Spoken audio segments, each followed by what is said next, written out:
Universitas Hasanuddin, Unhas, Makassar resmi menjadi tuan rumah penyelenggaraan The 6TH Japan Indonesia Rectors Conference dan Joint Working Group, JWG, ke-6.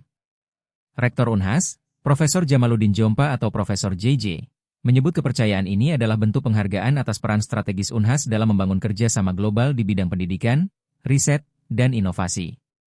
Forum yang digelar di Ballroom Hotel Unhas ini menghadirkan 42 rektor perguruan tinggi negeri dari seluruh Indonesia serta 30 pimpinan universitas terkemuka asal Jepang.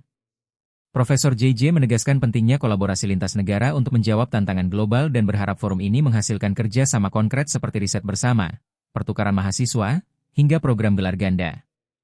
Ia menyebut Unhas memiliki kekuatan di sektor maritim, kesehatan masyarakat, dan agrokompleks yang bisa dikolaborasikan bersama universitas di Jepang.